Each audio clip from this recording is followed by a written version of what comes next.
everybody, and welcome to a brand new episode of the GEEK Buddies.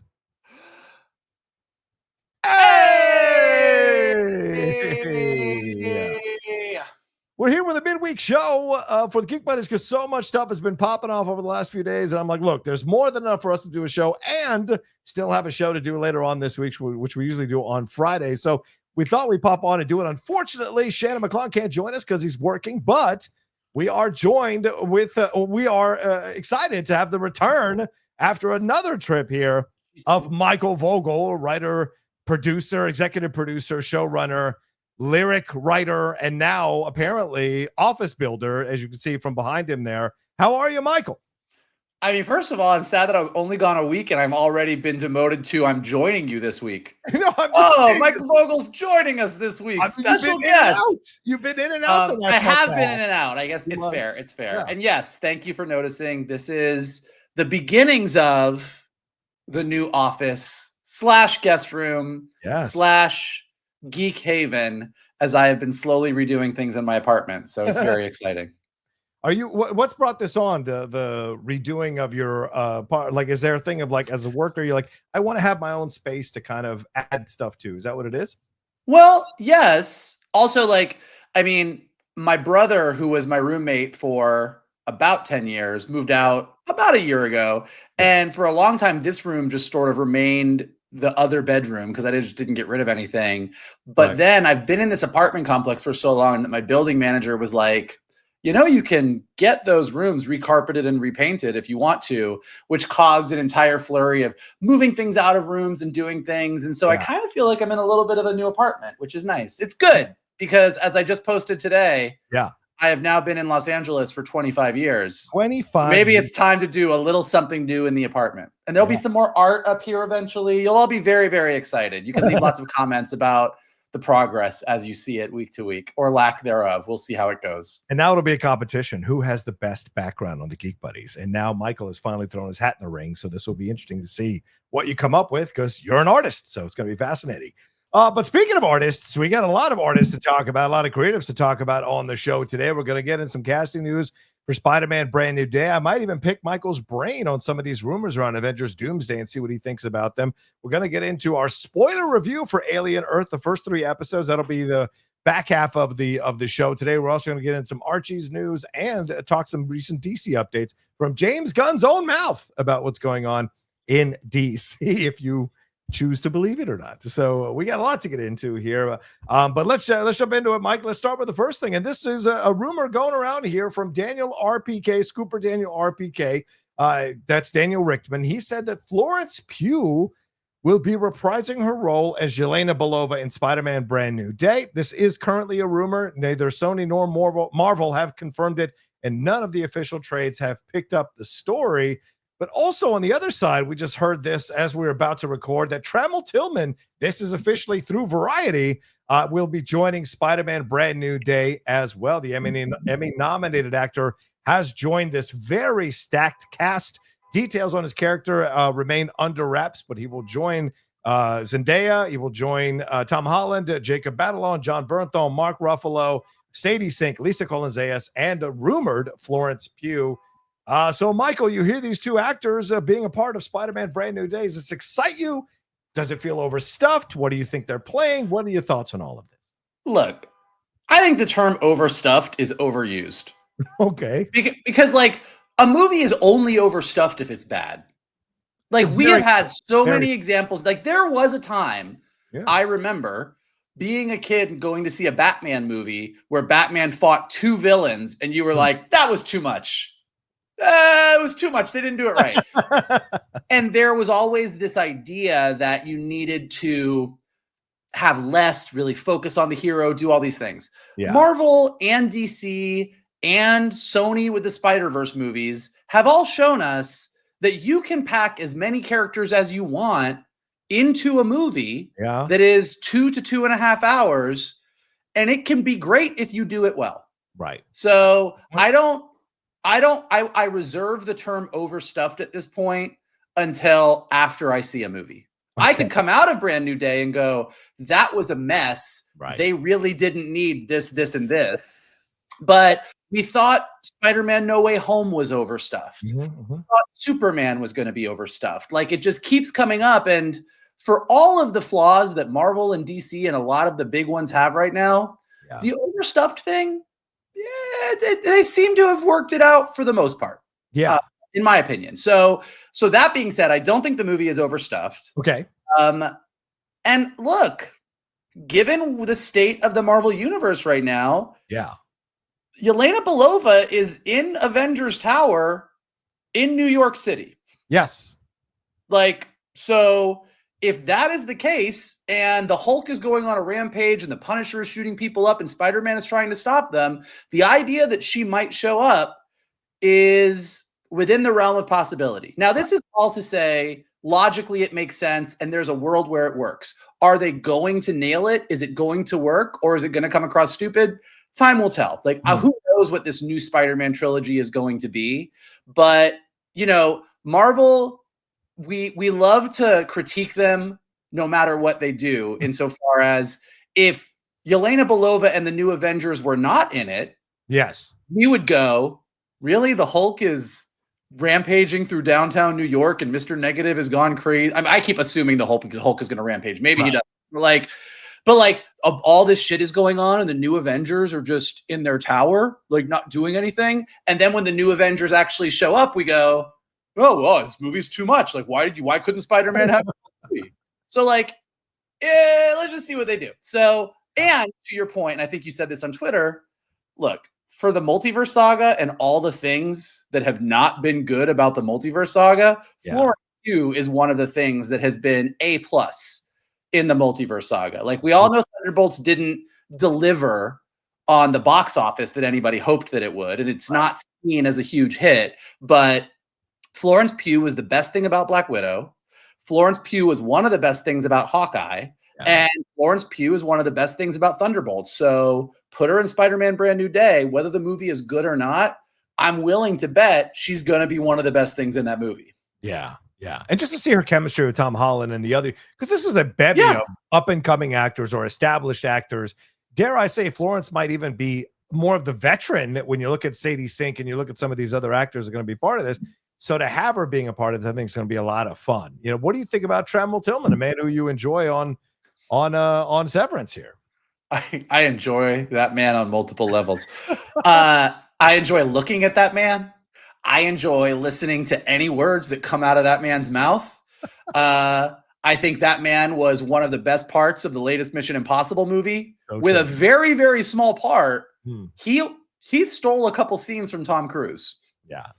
I think he's going to be great. My guess is that he is not going to be somebody from the comics. My guess is he's going to be an original character for the movie. I don't know why that's my gut, but I just think with so many other confirmed comic book characters in the movie, it just seems like if they're putting him in there, he's probably something else. But yeah, I think he is a benefit to any cast that he is in. So between them, I mean, and really when you look at this, I mean, Cretton's a great director. Like, whether or not you think Shang-Chi is on par with the movies of phases 1, 2, and 3 or not, it's definitely one of the best movies of the Multiverse Saga. Most people really enjoy it. I think he's proven himself to be a good director.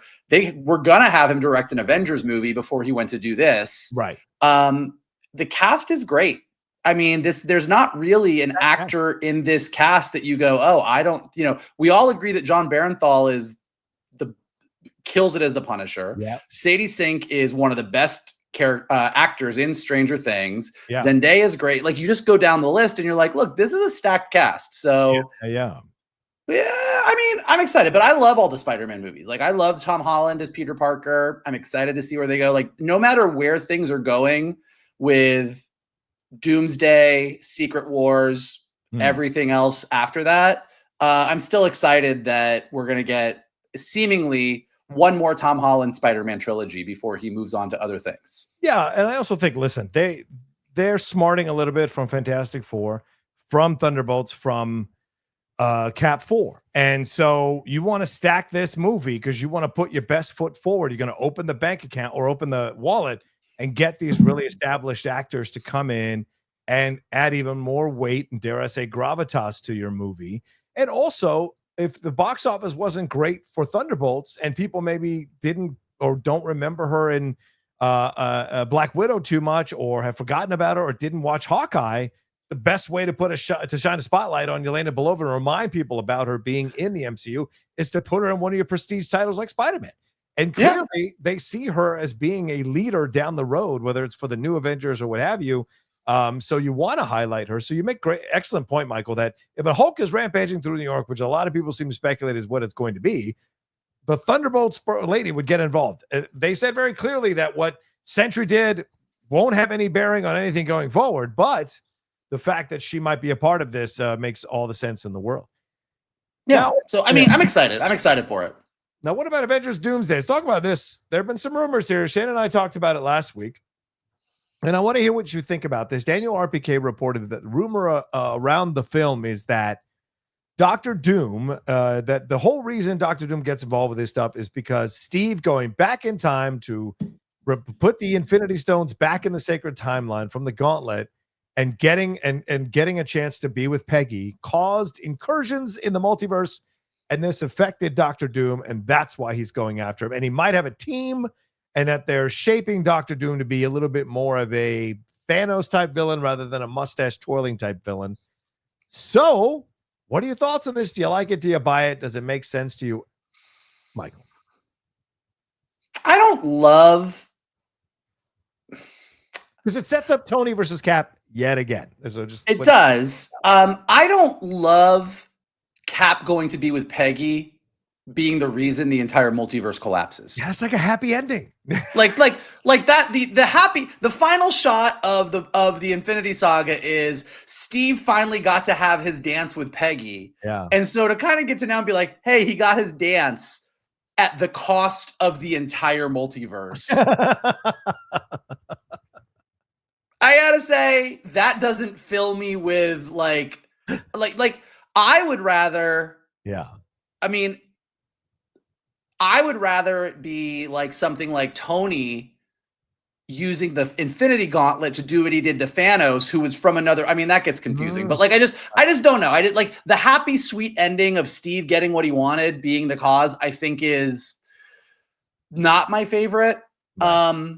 As far as Doom being more of a Thanos villain, I've seen a lot of people who I think are crazy and people who I respect complaining about this and saying that, you know, it's Marvel just going back to the well again. But it sounds like when people say he is a Thanos-like villain, they're just saying he's a villain who has a point. Yes.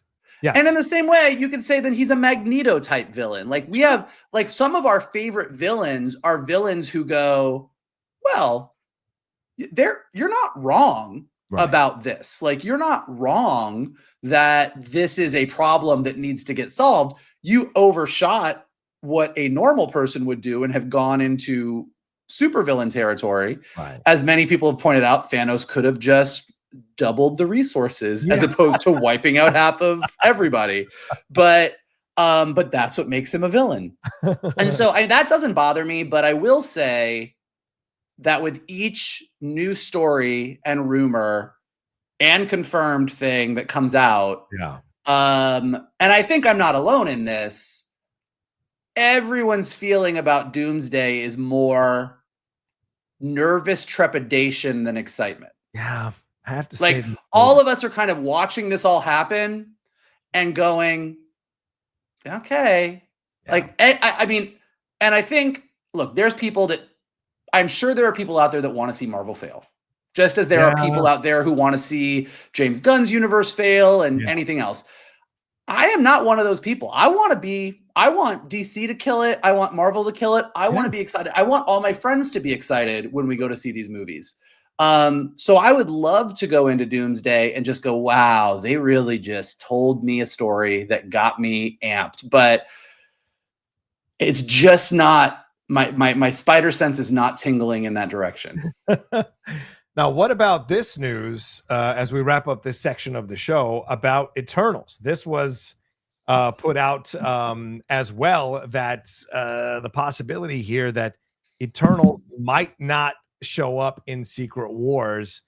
This has been reported by a couple of scoopers. What are your thoughts on this? Would you be sad? As Cosmic Circus, who reported this, no Eternals in Avengers Secret Wars, as far as I know.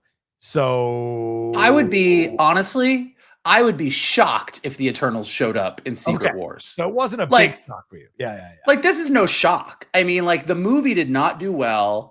Yep. And whatever plans they had with ending that movie the way it did. And I think this is where, despite the fact that in the Infinity Saga, there are movies that we all agree are not the best. Yes. Everything that happens in the Infinity Saga pays off. Yeah, true. We're going to get to the end of this multiverse saga, and the Eternals are just one of them, but there's going to be a lot of characters and hanging storylines and plot threads that Marvel just never touches again with a 10-foot pole. And I think that's to their detriment. Like, I understand why the Eternals aren't showing up and that we're not touching what was going on with the Celestials, but I wish in some universe they had figured out a way to wrap it all up. But also, I think they are scrambling so hard to just come up with anything, that it doesn't surprise me that a lot of these things are falling by the wayside. Yeah, we'll see. Of course, as things get ramped up. And I spent a little bit of time today with a scooper, a well-known scooper, going back and forth about some of the stuff they know about Doomsday. And I think trepidatious is the right word to describe it. And I think a lot of people are starting to feel that way as well. But let's move on to something that might be a little bit more happier in the end result here. The Archies. How about this, Mike? A new Archie movie is being set up at Universal Pictures. Is coming to us from my brother Jeff Snyder on the hot mic. A feature adaptation of the Archie comic books is in the works at Universal with Spider-Verse franchise producers Phil Lord and Christopher Miller. Tom King, who is the Eisner-winning comic book author of Supergirl Woman of Tomorrow, which is, of course, what the new Supergirl film will be based on. He's making a push into screenwriting. He will pen the script for the untitled Archie movie with plot details for the film remaining under wraps. So, Michael, you're an animation guy and you're a Lord Miller lover. Do you like this combo? I mean, we just had Riverdale become a massive hit a couple of years ago. So, would this make sense to you? So here's the way that I was. First of all, yes, I am an animation lover. I am a comic book lover. I'm also an Archie lover. Oh, okay. I read a whole lot of Archie comics when I was a kid. And I think one of the inklings that I knew I was gay is that I liked Archie and Reggie a lot more than I liked Betty and Veronica. But you're right. We just very recently had Riverdale, which I thought was fine. I thought it got a little insane and ridiculous. Like, if you are a classic Archie fan, there was a novelty to like season 1, and then things started to go off the rails rapidly, and you were like, oh boy. But it was pretty recent. So when I saw the headline that a live action Archie movie was being made, I was like, I don't know how I feel about that. Then I saw that Lord and Miller were attached, and I was basically like, well, shit, that it'll be good. Like, Lord and Miller's name on anything gives me a sense that, well, this will be something unique and something like they're not going to do this and just throw something out there. Like, they have yet to put something out there that wasn't well thought out, clever, funny, and had a really strong sense of heart to it. From Cloudy with a Chance of Meatballs to the Last Man on Earth to the Spider-Verse movies. Like, to the Lego movie, like, they just continue to nail it. So them being attached is great. Then I saw Tom King's name, and Tom King really hasn't written a comic book that I have not liked. In fact, most of them I loved. Like, you mentioned Supergirl Woman of Tomorrow, but his run on Batman and the whole Batman Catwoman romance, his recent run on Wonder Woman, like Miracle Man, his Miracle Man comic, like, the man is just really, really good. Now, sometimes a great comic book writer and a great screenwriter are not the same. So we will see. But having someone who is a tried and true comic book writer with Lord and Miller doing a live action Archie movie, I don't know what it's going to be, but I'm really fascinated to find out what it is. Like, it all really depends on what the take is. You know, living in the era of, you know, where the Barbie movie came out and did what the Barbie movie did. Yeah, almost $1 billion. Yeah. And they really cracked a way to tell that story. Archie and Betty and Veronica and Jughead and the whole gang from Riverdale, like in a lot of ways, they really are a relic of yesteryear. Yeah. Like that is not how teenagers are today. And Riverdale went in one direction with that.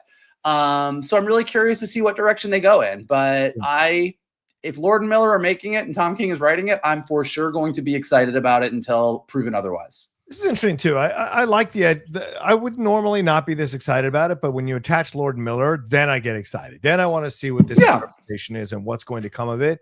I grew up on Archie comics as a kid. I didn't start, keep reading them into a teenage years or even watch Riverdale because it was like, oh, that's kind of childish in my mind. But I know Riverdale had a more modern take on it, more mature take on it, while also honoring the bones of the original stuff that went on before. But this is a fascinating thing when you look at the power of this IP, right? It has an 85-year history. They've sold over 3 billion comics worldwide, these Archie comics, and it still has a massive social media presence. So it makes a lot of sense to do this and go down this path. And I wonder how much of, because the thing that was great about Lord Miller and the Spider-Verse movies is they captured the heart, as you said, Michael, they captured the heart and the sweetness and the purity of it, while also exploring some of the darker edges and the harder moments and the harder conversations that they had in those movies. And there was even some of that in the comedy that they did there with Forte, Last Man on Earth. There were some interesting conversations had about life combined with humor that they did so well. So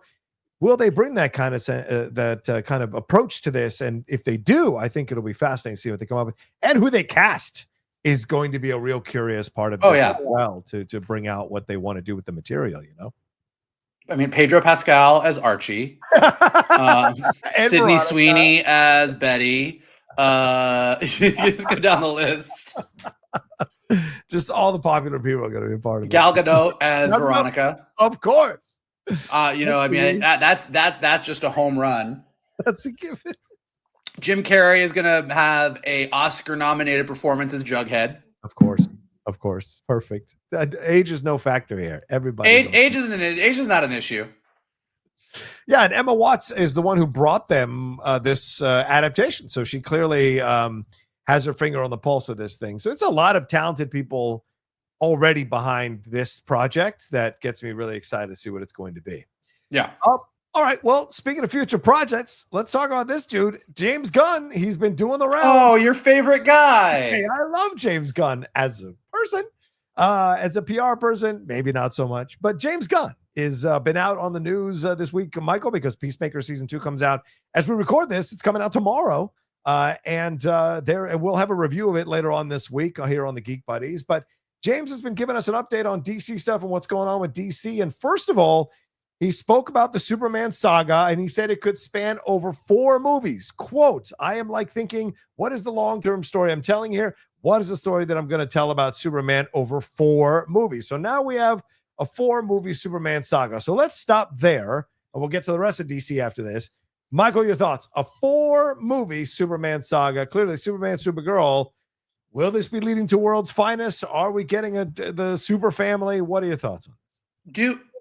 Do we know, does Supergirl count as part of the Superman Saga, or is it Superman, Supergirl, and then 3 more movies? Do we know? Anybody know? Only James knows, apparently. Only James knows. He'll probably say both things in the next 3 days on Twitter. He'll say Supergirl is a part of it, and then he'll say he never said it. So who knows? But look, as has been evidenced many times over the past few weeks, I'm a big fan of James Gunn's Superman. Yeah, I loved it. I don't think it's perfect. There's some things that I think are not perfect in it, and I'm happy to point all of them out. But I'm very, very happy with this version of Metropolis, this cast, this world.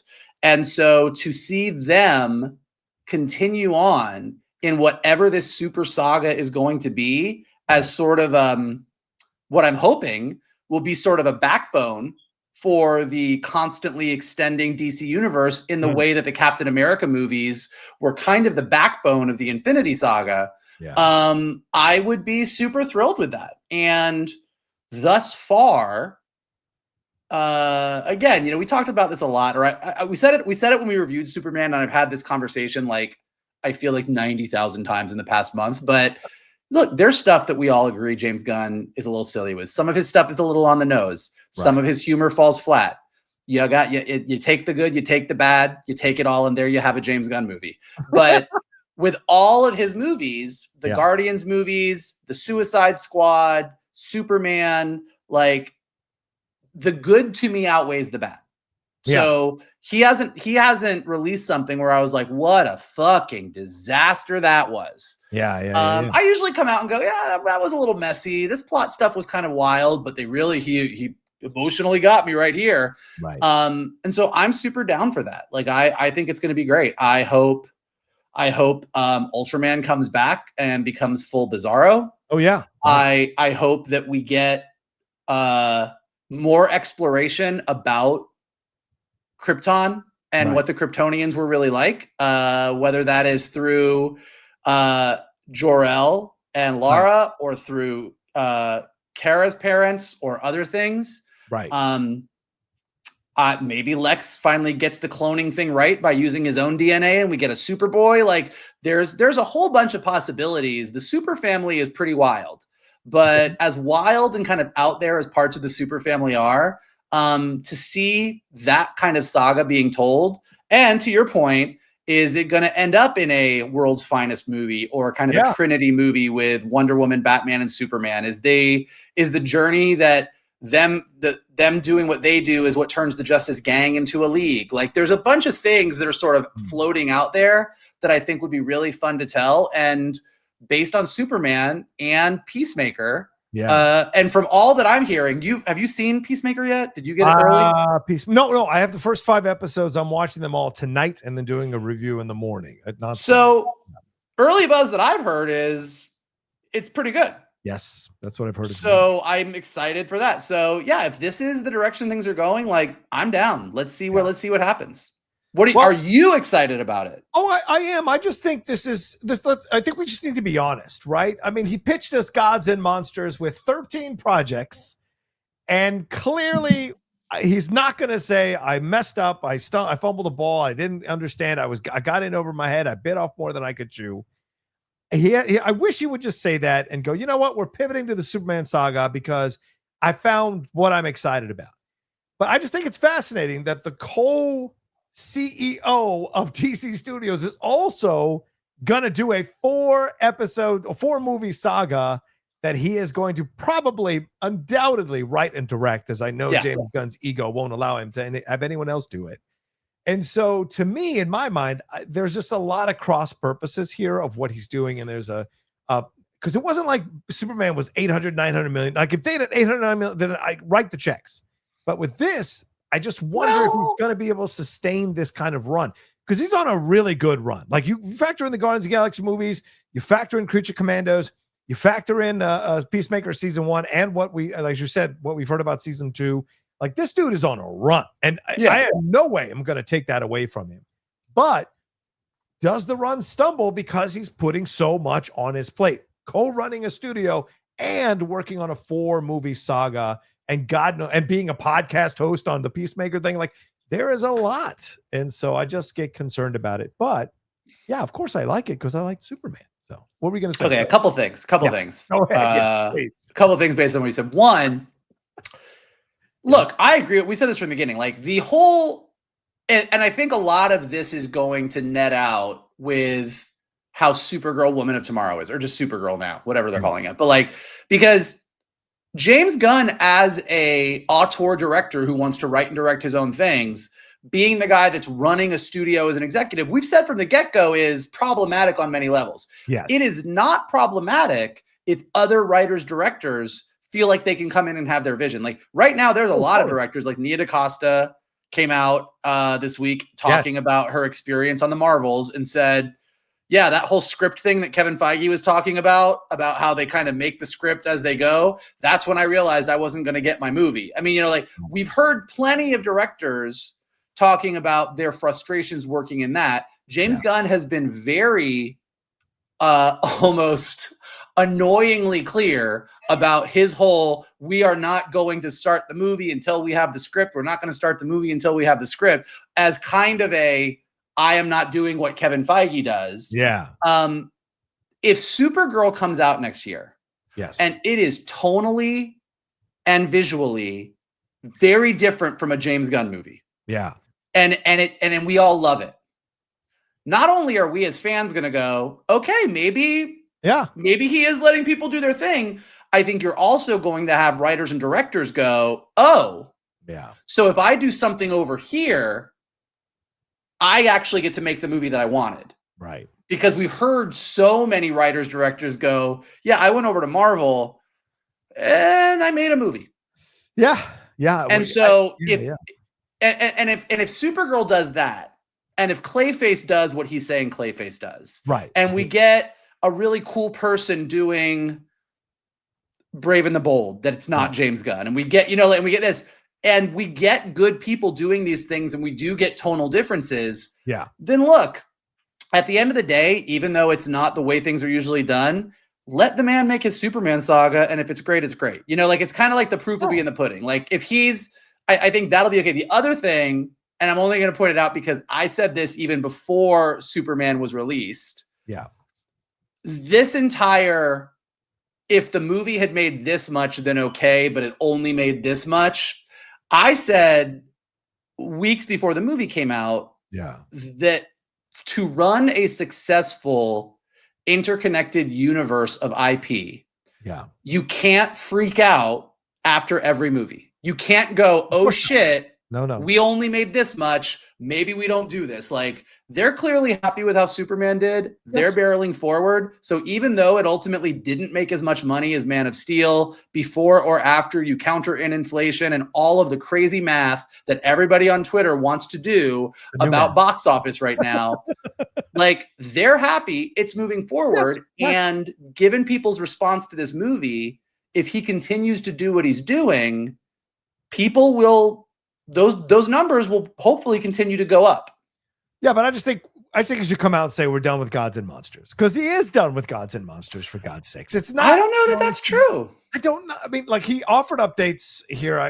He offered updates on things that are on what's going on with the other projects. He said today in interviews that they're all moving along. Brave and the Bold, Wonder Woman. He's still claiming Brave and the Bold, Wonder Woman, Booster Gold, and Paradise Lost are, quote, still going well. And even the Booster Gold, there was a comment that people are now saying that he essentially tacitly confirmed Kumail Nanjiani as Booster Gold. So this is going to be fascinating. Go ahead. I'm expecting that I'm going to see Kumail Nanjiani in Peacemaker season 2 as Booster Gold. Interesting. I think he's showing up as Booster Gold in Peacemaker season 2 is my guess right now. But look, I think that even in the beginning crawl of Superman, when he says 300 years ago or whatever it was, the first metahumans appeared, kicking off an era of gods and monsters. Right. And I think that, look, but Marvel did the same thing. Marvel released a bunch. No one does it as bad as Star Wars does it, where Kathleen Kennedy comes out and says, here's the 9 movies we're making, and then we don't see any of them because none of them get made. But Marvel has had some movies that sort of mysteriously disappeared. We still have never seen Armor Wars. We're never going to see Armor Wars. Nope. If James Gunn tells a story about heroes, and I think even having Metamorpho in Superman being kind of a monstrous kind of character, like, and everything that he's sort of teeing up, and having Clayface coming down the pipe, like, there is a world where he's got a bigger story for Gods and Monsters and they haven't abandoned it yet. Maybe he has. Maybe he's just like, fuck it, let's just keep telling Superman stories. But I kind of think that he still has a Gods and Monsters plan in mind. I think he had a plan at the beginning, which was the 13 projects that were announced. And we've seen 2 of them.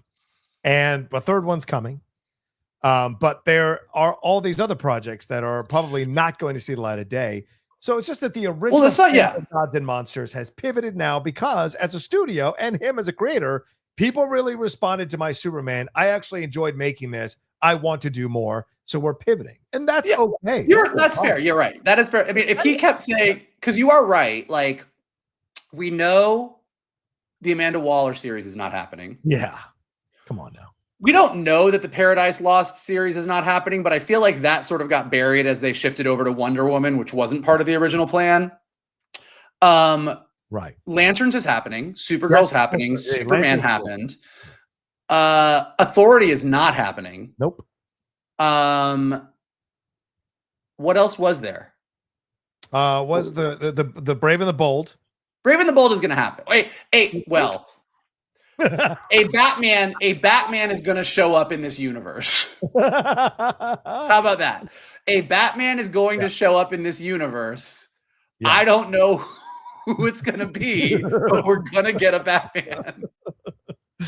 Yeah, Wonder Woman, Brave and the Bold, The Authority, Swamp Thing, Teen Titans, Sergeant Rock, Superman. Like, these things just keep getting added in that. Well, that wasn't the original announcement, right? The original announcement was other things that he had going on here. So yeah, I mean, it's a fascinating situation to see that. But what do you think about what was said here? I tweeted this out, and we'll wrap up DC on this. But I tweeted this out that someone else who pointed this out at Superman Saga News, Guy Williams, who was the Superman VFX supervisor, and he is the Batman lead digital artist and he was asked about a potential merge between the Batman and Superman, which a lot of people are speculating is going to happen. He said, directors, their job is to figure out how to take a concept that barely holds and turn it into a story. There's a handful of directors that could tie those two and make it work. So is this just someone having fun with an answer, or is this maybe a little like wink, wink, nudge, nudge about the worst kept secret in Hollywood currently? So here, I don't think it's a wink nudge, and I don't think it's a worst kept secret. I think here's what's actually happening. Okay. And we've said this before, but this is what I think is actually happening. Okay. James Gunn doesn't want to do the Matt Reeves. Forget, I have no idea what he thinks of Matt Reeves. I have no idea how they get along. Maybe he hates him. Maybe he loves him. Maybe they play Parcheesi together. I don't know. What I do know is James Gunn wants to tell a story about a Batman and his son Damian. Right. And he wants to tell a Teen Titans story, which would have Dick Grayson in it. Yes. So if it were me, I would go, fuck, like Robert Pattinson's Batman has had no Robins. Right. There's no Robins there. He is a newer The whole point is that he is just kind of just starting off Batman. Yeah. So if I do that, I have to change the Brave and the Bold idea I had. And if I change the Brave and the Bold idea and he comes in, then there's not really a Robin. So how do I do a Teen Titans movie? Because you can't do a Teen Titans movie without Dick Grayson. And Dick Grayson only became part of the Teen Titans. Like there's a domino effect that happens that I think upsets his Gods and Monsters plan. Right. That I think he still wants to try and retain what he can. Conversely, what's happening right now is studios do pay attention to the court of public opinion. Yeah. And when the court of public opinion is clearly in favor of these two being on screen together. Yes. Like everybody, even as much as we all talked about it leading up to Superman going, I don't know. They're so different. Matt Reeves' Gotham is so grounded. James Gunn's Metropolis is so this. The second we saw that movie, you can just, I can't scroll through Twitter for 30 seconds without somebody posting a picture of Robert Pattinson and David Cornsweet next to each other. That's true. People want it. And so what you're dealing with right now internally at Warner Brothers is, fuck, guys,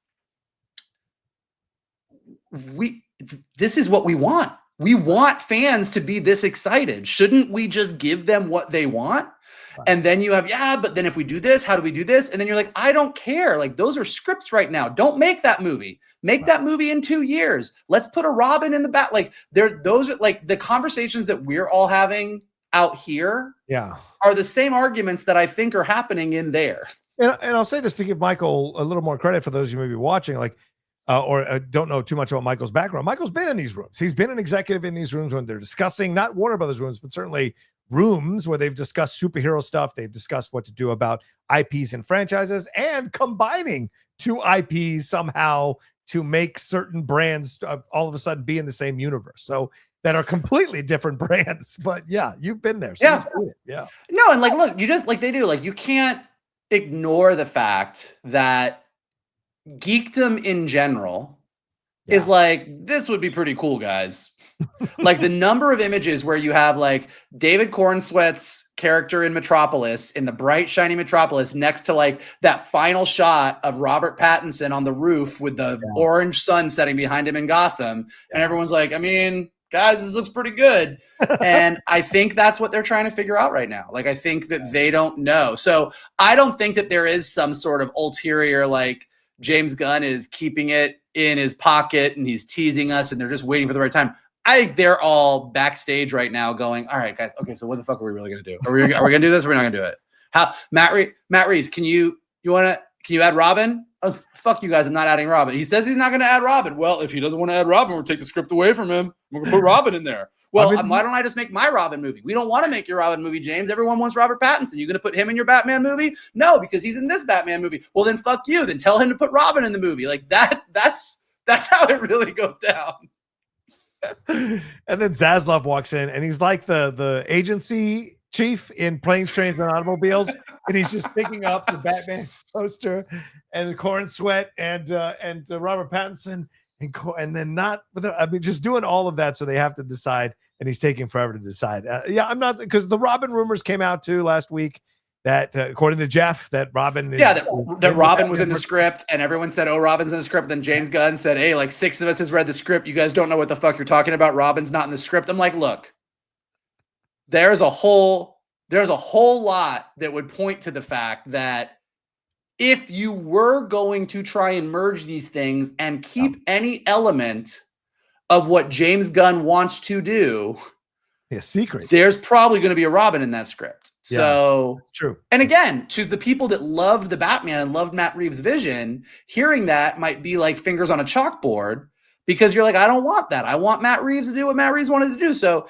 it is, this Batman problem is a problem we've been talking about for literally months, if not years. And they keep kicking it down the curb. But I think that, I think the voices, just the ether seems to be moving towards we really want to see these two together. Yeah, because the logic of it the logic against it is starting to really fall apart, because so many people are like, well, there's 2 different tones. And it's like, well, that really doesn't matter. It's if the tone thing to the point of that tweet that you released, that you retweeted, like, the tone thing doesn't really matter. The entire point of Metropolis and Gotham City is that they're tonally completely different. Yes. And if James Gunn is going to keep saying that every one of his movies can be tonally different based on the director's vision, then you're going to have a DC universe that is not as uniform as the Marvel universe was. And I think that's part of his plan. So, and I think the other issue is, if you're Warner Brothers, you go, look, for a successful DC universe, we want 3 things. We want a successful Superman movie. Yes. We want a successful Batman movie. And we want a successful Wonder Woman movie. Right. And they're sitting here with 2 of the 3 and arguing about whether they should take one of them away and do another one. And you're like, well, just basic math. Yeah. You have a Batman franchise that we're all very into right now. That works. You have a Superman franchise that, despite the online discourse, did really well and has a lot of people excited about more Superman movies. Yeah. So doing it this way means all you got to do is crack Wonder Woman. Right. Exactly. Yeah. That's all you got to crack is Wonder Woman. That's all. It's easy. So just look at Wonder Woman 84. Yeah. I mean, no, come on.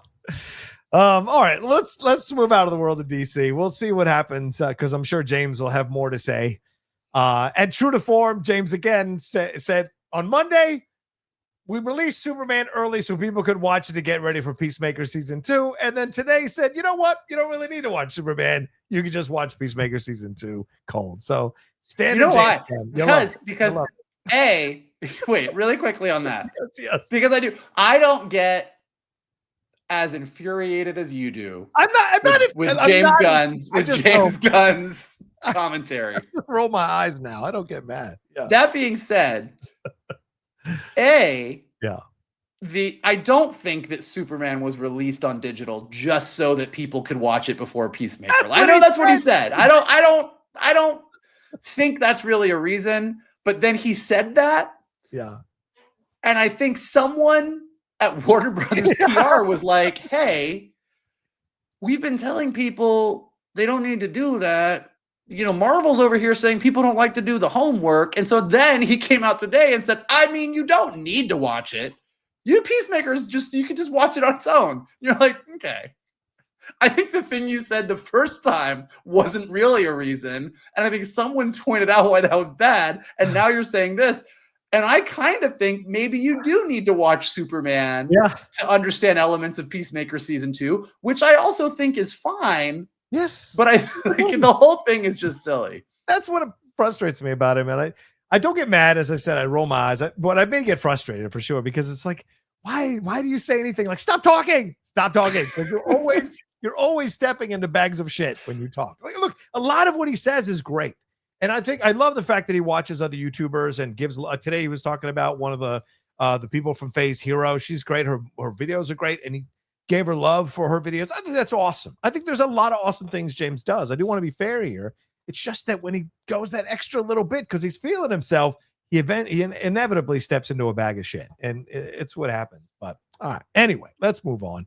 All right, let's get into our spoiler review. This is a spoiler review for the first 3 episodes of Alien Earth. This dropped here over the last 3 weeks. Michael, you've been out of town. Shannon has been kind of in and out on this, but we are here to talk about these 3 episodes. What a fantastic series so far that really explores this relationship that goes on in the show here between, and this is a fascinating thing, I didn't know this ahead of time, Sydney Chandler, who is Kyle Chandler's daughter. I had no idea about this. Playing the character. What? Yeah, I did not know it before I started watching the show. And Alex Lothar, who plays Joe Hermit. So basically, it's Wendy and Joe. And there's a lot of Peter Pan references here. Of course, we get aliens. We get Timothy Oliphant being a part of this as a replicant. Possibly, a lot of people think he might be an early Roy Batty replicant or a synth of this kind. As you see there, Boy Cavalier played really well by Samuel Blanken, who is driving all of this in this new company called Prodigy that's taken on the Weyland-Yutani company. We get this awesome synth as well that has played by Babu Size, who plays Moro, and what he goes through. We also see the new kids that are a part of all of this that you see there in the background there with Slightly and Curly and Nibs and Smee. So a lot of Peter Pan references, Michael, as we explore this stuff. And we found out in the 3rd episode that this is all being done just because this boy Junius needs to find somebody who's smarter than him that he can talk to. So what are your thoughts on this overall series for the first 3 episodes? What are your feelings about it? Are you enjoying it? Well, first, thank you for waiting to review this until I got back. I know that we missed the first week in the 2-part premiere because I was in Florida arguing about politics with my parents, but I am glad that you waited because, as anyone who watches us regularly knows, I am a Alien and Predator fan from way back. And as an Alien Predator fan, we've gone through a long stretch of some really, really bad stuff. Decades. But between Fede Alvarez doing what he did with Alien Romulus, which I think got the franchise back on track, and then Dan Trachtenberg doing what he did between Prey and Killer and Killers and Badlands coming out, it has never been a better time to be a Predator or an Alien fan. And I think Alien Earth, I mean, we'll have to see how the rest of the episodes roll out, but thus far, 3 episodes in, this might be my favorite piece of Alien content since James Cameron's Aliens. Wow. It is so great on every level. And I think what I love the most about it is that while on the one hand, Noah Hawley has gone out of his way to make something that feels on every conceivable like it's right out of Ridley Scott's brain. Yes. Really? From the opening title treatment to the crew of the Maginot looking like they're like everything has that 1970s vibe. Everything from sort of the future tech of the 70s, not the future tech of today. Everything kind of has that older look. Everything on the Maginot looks exactly like the Nostromo. Even the way the the crew is dressed, their hair, the fact that a lot of them are smoking, like it just feels like the original Alien.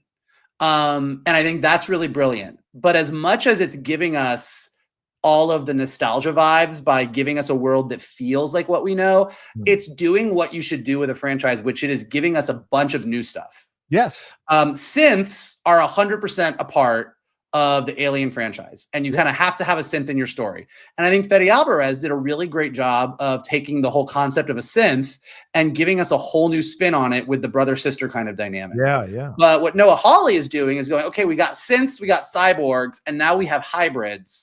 And this whole concept of a blending of human and robotics, this is all new. The Weyland-Yutani Corporation is a part of the Alien franchise, and with Predator Badlands coming out, it's part of the Predator franchise, right? Or the Aliens versus Predator franchise. But now it's not just Weyland-Yutani. Now we have Prodigy. Now we have these other companies. We're kind of understanding what a planet that is run by mega corporations looks like. So he's taking everything that, if you're a fan of the Alien universe, you're familiar with, and giving you a bunch of new unfamiliar stuff. And it's just been an absolute joy. That doesn't even get into, we'll talk about it in a minute, my absolute love of Peter Pan is one of my favorite pieces of literature. So every Peter Pan allusion just kind of is the icing on the cake for me. Right. I think the line where he's talking to Curly and says about the boy genius stuff, the thing about a boy genius is that you stay a child because of the infinite possibilities and imagination you have as a child. And that is straight up Peter Pan. And he is kind of a Peter Pan because he for sure sees himself as a Peter Pan. Yes, he sees himself as a Peter Pan. Yeah, without being aware of how cruel he is and how, as she implies, that he would steal her ideas without a moment's hesitation. So he's achieved this thing. So it's fascinating because it has a lot of the elements, as you said, Michael, of the original Alien, which to me makes me so happy. Because I love that movie, and I love the sounds, like the little things like that, and the way the screen, the way the letters come up on the screen, all of that is great. Even the way the inventive way they're showing you the scenes from the previous episode under the graphic. We don't get a previously on, we get a very artsy, stylized sort of title treatment that is also our previously on. Yeah, but it's so well directed. There's a lot of darkness here in terms of the way it's shot, and I like that. But the story here of a brother and sister, and what's the situation, how's this going to go, and then these kids who, as you said, are turned into hybrids. Well, how much of free will did they have in making this decision? And then now they're stuck with this situation, and how they deal with it is going to be fascinating. And they all have different personalities, and the personalities kind of mirror some of the cast members on the Nostromo, or the characters rather on the Nostromo. And I think that's a fascinating illusion that they make throughout.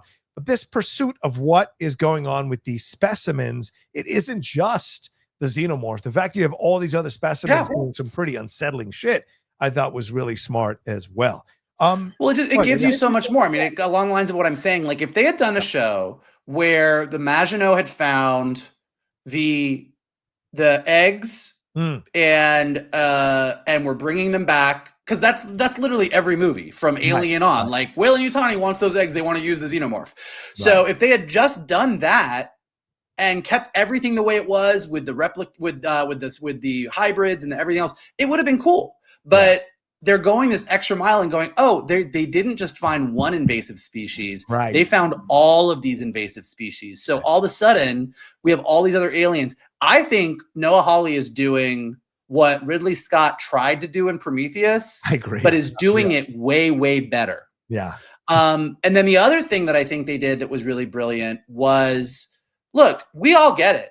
We've seen a bunch of Alien movies at this point. Yeah. You don't need to pussyfoot around it. You didn't need to wait 3 episodes before we saw a xenomorph. Right. Like that xenomorph is, we see in the first episode, he's already taken out the crew of the Maginot. We have the whole crash. We have the attack. Like we are 3 episodes in and we've gotten plenty of xenomorph action already. So it's like they know that that's not something they have to hold back. Right. And they gave us a lot early on, which my hope is that we have even more coming ahead to really see when things go crazy. When things go to shit on Neverland. Yeah, which is where they're at in the middle of the ocean. But what are your thoughts on Wendy, on the character of Wendy, and the work that's being done here by Sydney Chandler, and the storyline that's going on with her? Because clearly she's been a hybrid for longer than all the other kids. She's recruited in the first episode to essentially guide these kids into dealing with the fact that they're becoming hybrids. And then we have, as I mentioned, the relationship with her brother, something that she can't let go of, and the connection that she has with him.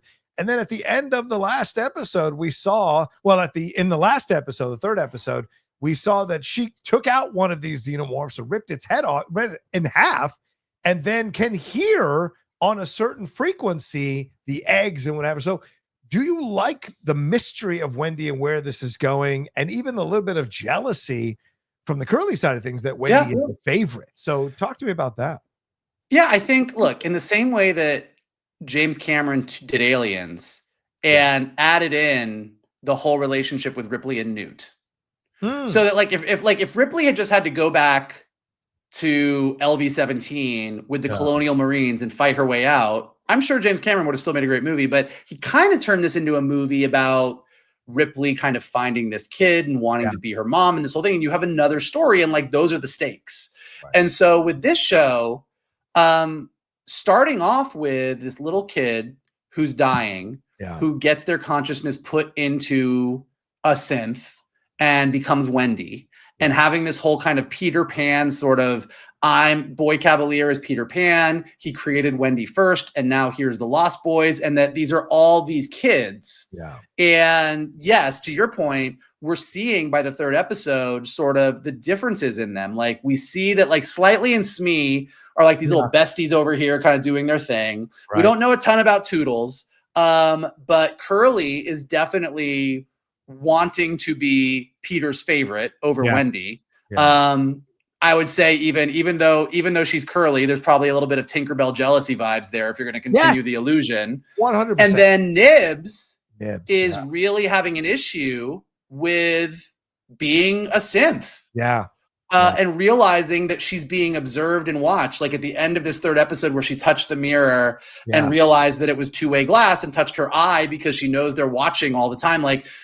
So we're having all of these interesting character things. And of course, then Wendy's relationship with her brother and not being able to let go of that thing. And then in the midst of all that, you have Timothy Oliphant doing an amazing job playing Kirsch, who is a traditional synth, who clearly has a disdain for humanity and thinks that being a synth is a higher level of consciousness and understanding. And then you have Morrow, the cyborg, who in the last episode clearly hates the humanity part of himself and has kind of focused everything on, I've got to complete my mission, and kind of wishes he was more of a robot and really is curious about what's going on with the synths. So even before you introduce the all things go to shit, we have xenomorphs and there's a queen alien somewhere, and they're like, even before you introduce all that, there's all these really interesting questions about what it means to be human, what it means to be artificial, all of these ideas, these kids that have all this sort of become grown-ups but are still kids. That is just like really interesting sci-fi. So even without the xenomorph aspect, it's like, if this was just a show that was dealing with artificial intelligence and was like, well, you could do this as a human, you can have enhancements and be a cyborg, or you can be a full synth, but now we've created this in between. Given where we are with AI and all of our concerns about it, but all of us using ChatGPT all the time, like, that's an interesting story even without xenomorphs. And then throwing that on top of it, like, I'm eating good. Yeah. Well, not all of us are using ChatGPT, Michael. There's a few of us who are still nervous about getting on that AI. That's fine. But yes, no, and I like that. You know, I love this. I love tech films that are really exploring technology and exploring humanity, because I think it's fascinating, because I do love technology, but I also have a very healthy fear of it and what it can do and whatever. And having that guy come down, who is the right-hand man of Boy Cavalier, and like ask and basically reveal to those two kids, like, or those people, like that everything they look at is being monitored. So it's Big Brother, as you said. Yeah. And look, our lives currently right now, we are in essence being subjected to billionaires possibly taking control. There's all kinds of rumors about what's being put in motion here from people who are billionaires to control sections of our own country or sections of our own world and be basically monitoring everybody. And that's where it seems to be going, and it's scary. And so having it play out the way it's playing out here in the show, it's an amazing amount of prescience in this show to see this, almost like Andor had its prescience from what we were going to see coming up in our world. This also has its prescience, and I find that to be fascinating to see it all go down, and the different personalities in how they're reacting to all of it. And all it does is add to the tension and the mystery of it all, which I think is great as well. Well, and I think you're right to bring up Andor, because this feels like Andor feels. Oh yeah, 100%.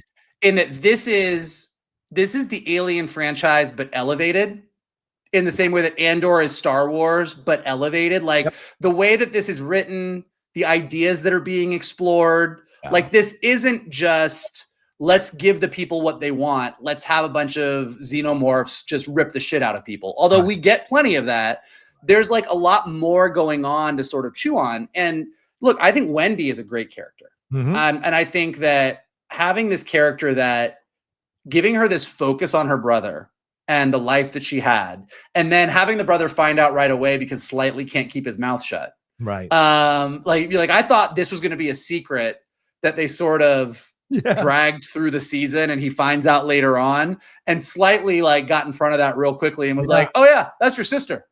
And I was like, "All right, I love when a show sort of gets through the thing that I think is going to take multiple episodes right away." And I'm like, "All right, what's next?" Yeah. But like to your point, I think she's a great actress. I think she's doing a great job of playing of being an adult who is playing a kid in an adult's body. Yeah. I kind of really buy what she's doing. And I love that she, more so than the other Lost Boys, kind of doesn't listen. Yes. Like she's the one that you're like, oh, well, she went and did this thing. Like can't control her. And that sort of makes you root for her. You have this thing, like she always goes in, like she was ready to fight those things. And the mystery of, I got in an argument with somebody who was one of our buddies, who was upset because he said, I wish they had shown her fight with the xenomorph. I wish we had seen her rip that thing's head off. I think they didn't show it because they were trying to save money. And I thought they didn't show it because there is sort of some bigger mystery to her. Like the way that she can hear, like xenomorphs, y'all can correct me in the chat. I love Alien, but I don't know 100. But I think xenomorphs and aliens in general in this franchise, like they don't have eyeballs. I think they do communicate through sound, through sonar, through sound, through different things. And so the things that she's hearing, it's almost like she's able to understand, to hear them, to communicate with them. And I don't know why that is. Yeah. And I don't know why, where xenomorphs are so hard to kill, she went in there with a paper cutter and ripped that thing's head off. Well, to be fair, she got yanked in there by the alien, and then we got yanked in there. Yeah. P.S. I don't know that I've ever seen somebody hook an alien that was by their creepy second mouth / tongue before, but I was here for it. That was awesome. I was here for that. Yeah. But no, so I think that like there is this bigger mystery to why she, and look, they've already sort of shown us that she has abilities that far exceed what they planned for her to have, even in her ability to sort of touch the screens and move the screens and control things. And when Hermit kind of went to the HR bot and she sort of took control of it so that she could quote her favorite movie, Ice Age. I think that like there's a lot of stuff there that like, okay, well, this is kind of a cool mystery and it's really interesting. And we also know, as far as we know, by the time we get to Alien and Aliens and beyond, we don't ever see cyborgs or hybrids. We only see synths. Yeah. So is this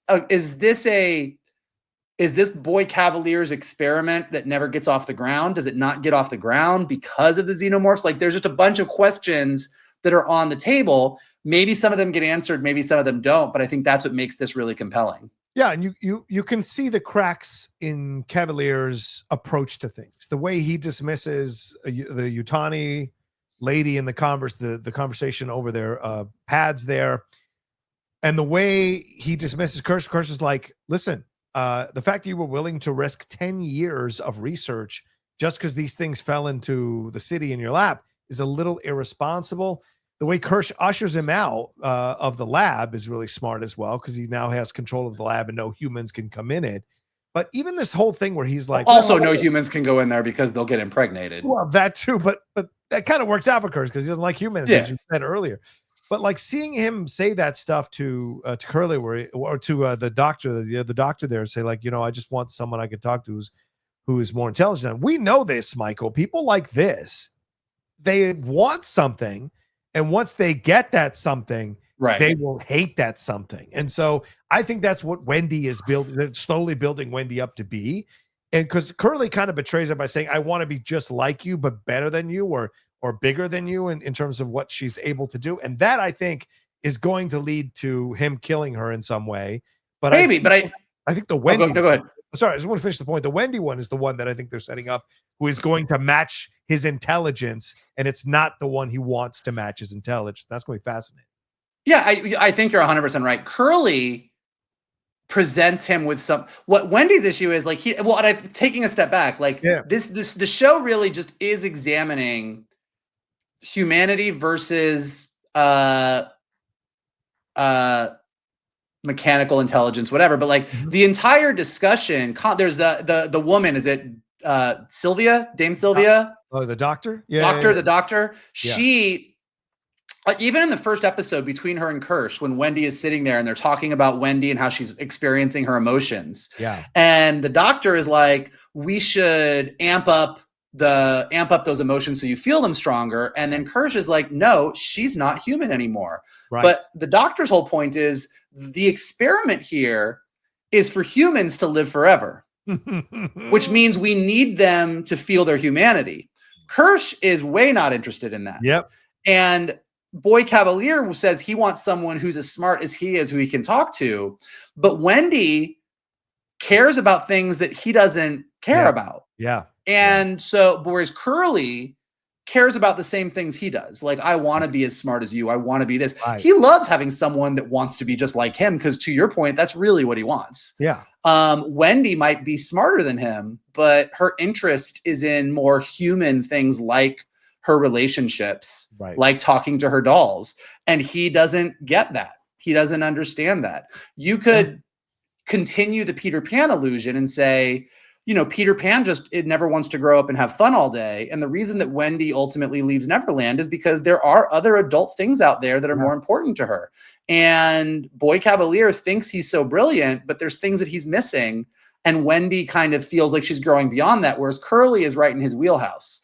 Yeah. So all of those ideas, but you kind of look at it, even in this past episode, Boy Cavalier says to Kirsch, when they get back from the ship, he's like, you're supposed to be so much better than human, but all I'm hearing are excuses. Right. And then when Kirsch ushers him out of the office, out of the lab, when the egg almost, face hugs him, he was like, yeah, they, humans are weak-eared, like you. Yeah. And it's like, they're both sort of digging at each other. Like, Kirsch is digging at his humanity and he's digging at his syntheticness.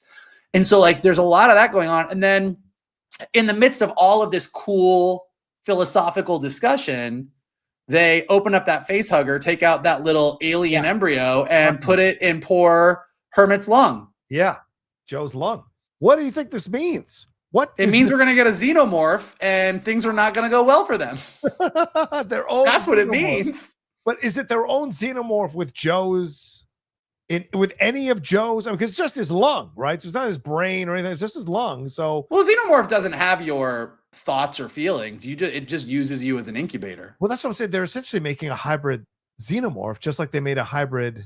I don't know that they are. I mean, like, I think the alien does kind of grow in your chest. I think they just removed the chest and did what a face hugger would have done. And they just did it artificially. Gotcha. So then it's going to, okay, I see what you're saying. So it's going to be birthed and then it's going to be theirs to possibly control or what have you. So this could be fascinating. Well, it's going to be birthed. And then we have several other eggs.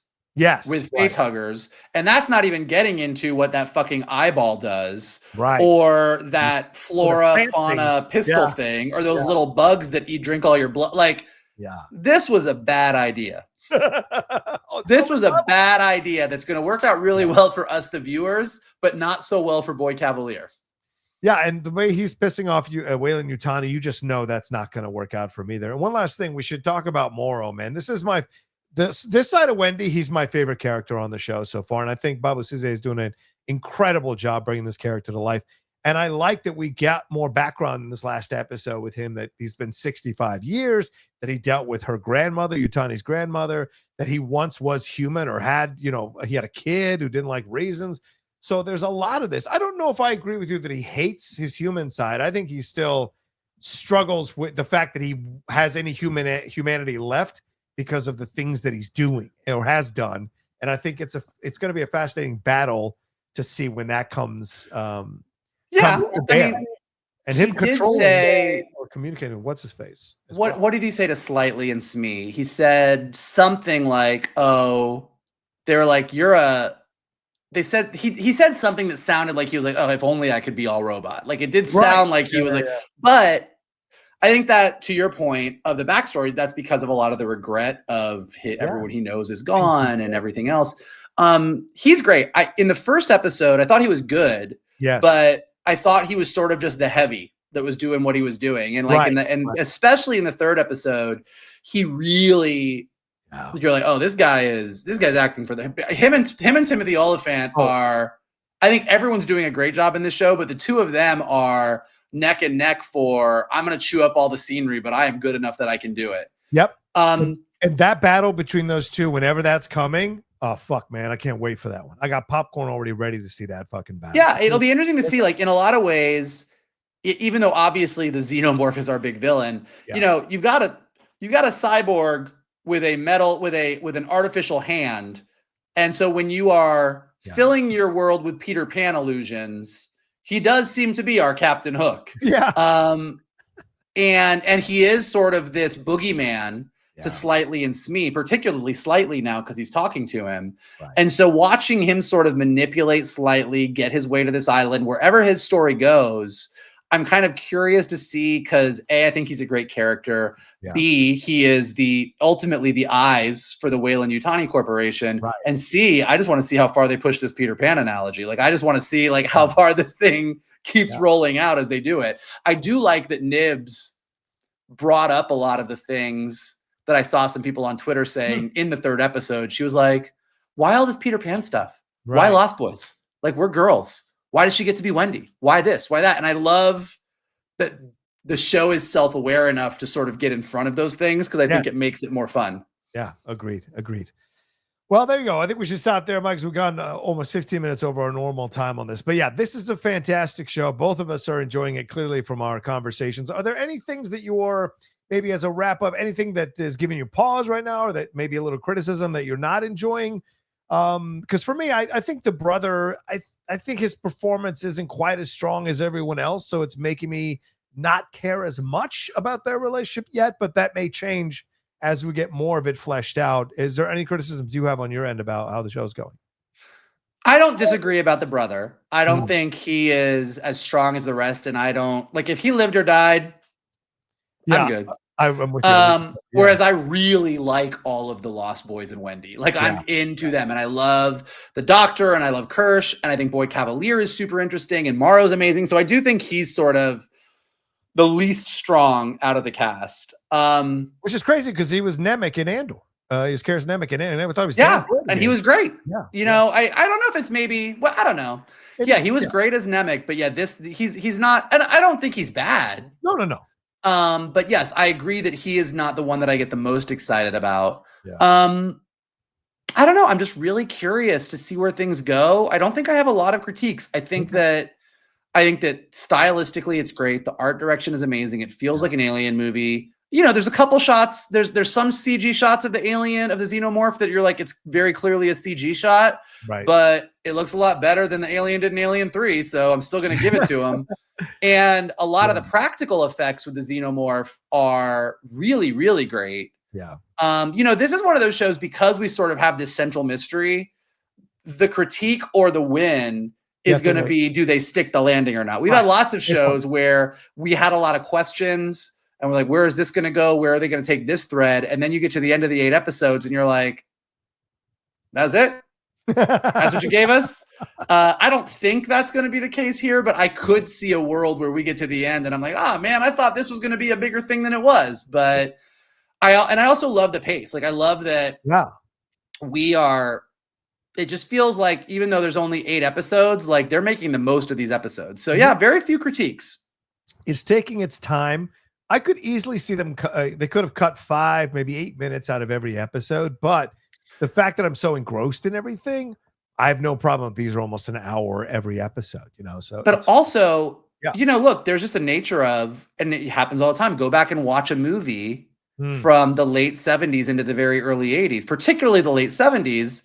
Pacing was way different than it is today. Of course.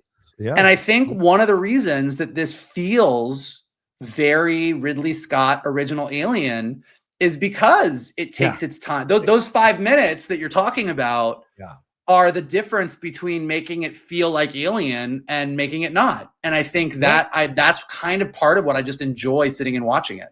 Yeah, for sure. All right, well, there you go. That's our spoiler review for the first 3 episodes of Alien Earth. We hope you are enjoying that show and would love to hear what you think about all the stuff. But Michael, what do we have to tell the wonderful folks who are listening to us and watching us now as this is the end of the show? We have to tell them that if you would like to follow us, you can do so on Twitter or X at geek_buddies, on Instagram at _geek_buddies. You can follow Mr. Rocha at the Rocha Says. You can follow me at MKToon. And after you do all that following, you can smash that like button below, subscribe to Johnny's John Rocha page, check out all the amazing content he has got. Leave your comments below. What do you think is going on with Marvel? Is that movie overstuffed? Is Doomsday going to be bad? Is Archie going to be good? And what do we think about every single thing that James Gunn says? John's frustrated about it. Are you? Let us know in the comments. And most importantly, what did you think of Alien Earth? If you're listening to us on a podcast, leave us some stars and comments so go up in the rankings and more people can find us. And as always, the best thing you can do is retweet this video, post it on your social, send it to your friends, and tell them to hang out with your buddies, the Geek Buddies. I mean, he's just said a couple things. That's all. I'm not that frustrated. Well, okay, maybe. Thank you all so much. We appreciate you all badly. And look for our next episode coming up later on this week. On Friday or Saturday, we'll let you know. But thank you so much for watching and take care of yourselves. Be well. And we'll talk to you next time with another brand new episode of The Geek